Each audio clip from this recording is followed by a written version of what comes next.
झारखंड की जो हालात है उसके बारे में आदिवासी छात्र संघ की ओर से अपना स्टैंड क्लियर करने के लिए आज यहाँ पर आए हुए हैं। जेपीएससी और जेएसएससी का जो मामला यहाँ पर चल रही है इस प्रदेश में, और इतनी ज़्यादा हाय तौबा मचाई जा रही है। झारखंड एकमात्र उदाहरण नहीं है पेपर लीक के मामलों में। इस देश के अनेक राज्यों में अनेक बार पेपर लीक हुई है, लेकिन कहीं पर इतनी हाय तौबा नहीं मचाई गई है जितनी कि झारखंड प्रदेश में मचाई जा रही है। एक षड्यंत्र के तहत भाजपा और विद्यार्थी परिषद के विद्यार्थीगण और इस प्रदेश में खासकर हमारे राजधानी में जितने भी कोचिंग संस्थान चलाए जा रहे मालिकों के द्वारा इस प्रकार की प्रोपेगेंडा किया जा रहा है।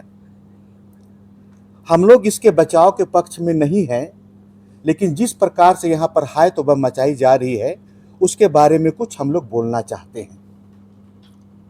क्योंकि झारखंड वर्तमान समय में भाजपा शासित राज्य नहीं है, इसलिए यहाँ पर इस प्रकार का हाय तौबा मचाने का प्रयास या तांडव मचाने का प्रयास किया जा रहा है।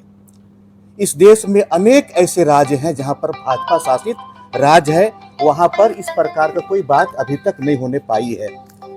क्योंकि हम लोगों का मानना है कि झारखंड में अभी आपका हेमंत सोरेन एक आदिवासी चेहरा के तौर पर शासन चला रहे हैं।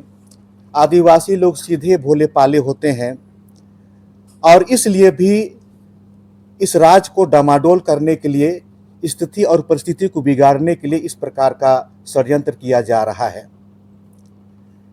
अभी तक नियुक्ति के मामले में झारखंड के बने 26 साल बाद भी नियुक्तियों के लिए या अन्य कामों के लिए डोमिसाइल नीति निर्धारित नहीं है।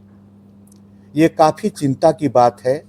झारखंड सरकार 1932 से खतियान लागू हो, ये प्रस्ताव पारित करके केंद्र सरकार को भेजी है, लेकिन अभी तक केंद्र सरकार इस पे काम नहीं करने पाई है। इसके पीछे दोषीदार यदि कोई है तो केंद्र सरकार है। डोमिसाइल नीति नहीं होने के कारण नियुक्तियों में इस प्रदेश के सभी राज्यों के, देश के सभी कोनों से आके हमारे राज्य की सरकारी नौकरियों में बैठ चले जा रहे हैं, पदस्थापित होते चले जा रहे हैं, और स्पष्ट नीति नहीं होने के कारण यहाँ के लोगों को, झारखंड के लोगों को नौकरियों से वंचित किया जा रहा है। जहाँ तक भाषा को लेकर झारखंड सरकार जनजातीय भाषा को लेकर कुछ सिलेबस में संलग्न किया है, लेकिन बहुत कम नंबर है और उस कम नंबर के चलते जनजातीय भाषा के छात्रों को सफलता कम मिल रही है। ये काफ़ी चिंता की बात है। अभी तक झारखंड प्रदेश में 2 वर्षों से छात्रवृत्ति नहीं मिलने पा रही है। उसका कारण केंद्र सरकार की अपनी अनुपात राशि अभी तक मुहैया नहीं कराई है, जिसके चलते यहाँ के छात्रों को छात्रवृत्ति नहीं मिलने पा रही है। इसका कारण भी आपका केंद्र सरकार ही है।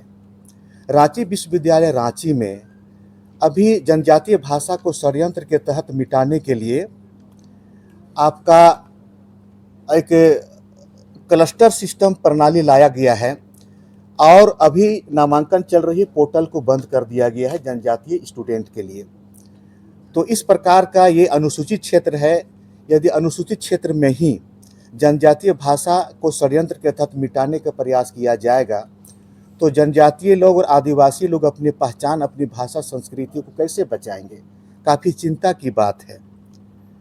आगामी 9 अगस्त को विश्व आदिवासी दिवस है और उस विश्व आदिवासी दिवस के शुभ अवसर पर आदिवासी छात्र संघ की ओर से विशाल समारोह करने जा रही है।